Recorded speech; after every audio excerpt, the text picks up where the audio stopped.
In the pandemic and COVID, we have seen, no racialized groups been kind of left untouched in a negative way, in Canada, around the world. And so I think that highlights some of that embedded, bias and discrimination that we still have in our country.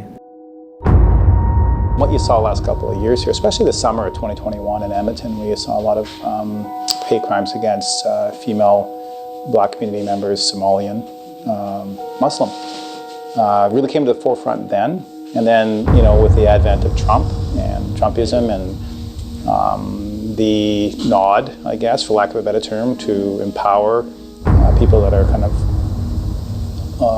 far-right extremists to kind of move into a gap that they've always wanted to go into. And so you saw kind of this proliferation and empowerment across North America, across the world, actually. The vast majority of it's online, and it's so anonymous that you can just say whatever hateful thing you want to say and there's very little repercussions. Hate crimes always happened. I mean, my own childhood was pretty awful. There was attacks all the time. It always happens. The difference now is that there's more attention, there's more media reporting of what's happening, there's more ability to pay attention to the fact that these are happening, and there is more hopefulness amongst communities targeted that they will be heard, and so there's more reporting.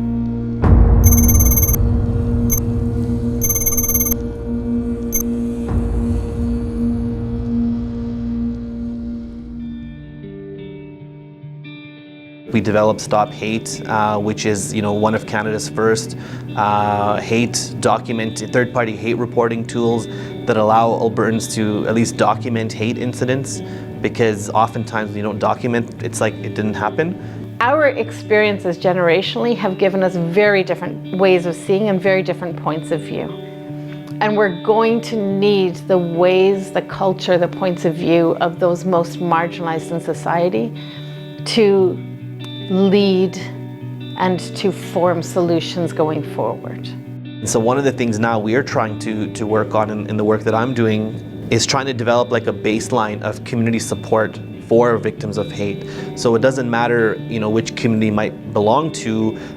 If you're reaching out to your community organization, we want those organizations to have like at least a baseline understanding of what victims of hate might be needing in terms of support. It affects people in my community or just young people as a whole so drastically. It really made me interested in, why is nothing being done about it? Why is it not being taught about in schools? Why is there not enough education about it? What else can we do? What can, as young people, can we actually take to stop this issue?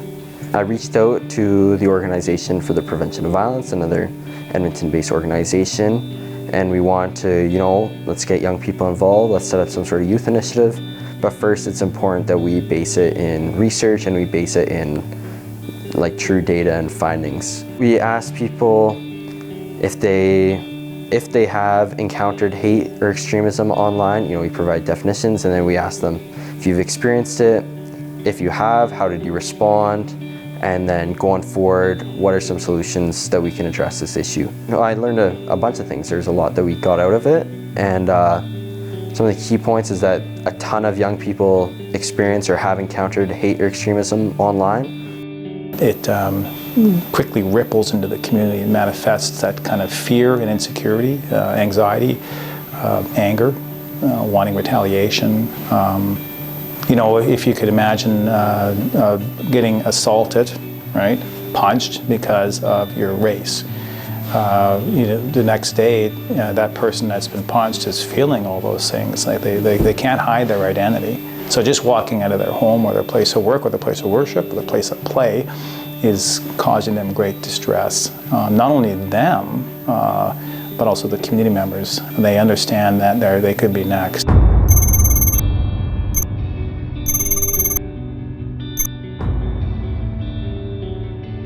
There is really no hate crime section in the criminal code. But beyond that, if there's an assault that's committed, they're not charged with the hate crime, they're charged with the assault.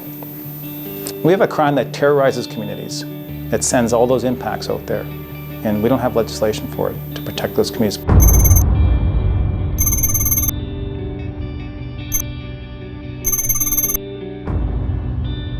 With a hate crime section, you have your officers starting to understand what hate crime is.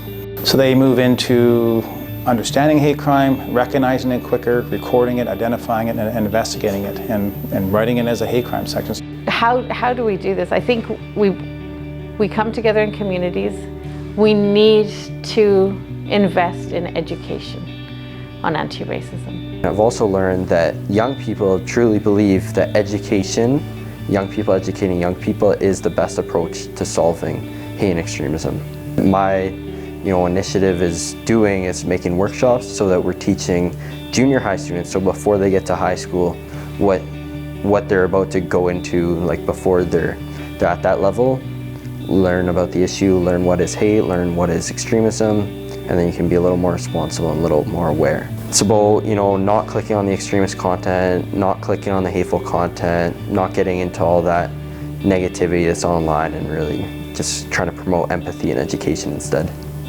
So I would like to change the criminal code and see a hate crime section for sure. I think it's necessary in Canada. Yes, it's hard work, but it's the right thing to do. Sometimes the right thing to do is inconvenient. It just is, and it's hard, but it's the right thing for a number of reasons. I think it's just getting people comfortable to know how to intervene, and that you can intervene in very, very safe ways that allow the issue to get addressed. Because the biggest challenge is if no one intervenes, it almost feels like it's tacit approval. So we need to learn how to empower grassroots BIPOC community organizations to do things differently outside of the system, and we need to acknowledge that those who have been leading within the system who haven't been able to solve this problem, it's because they're missing a piece and they can't do it.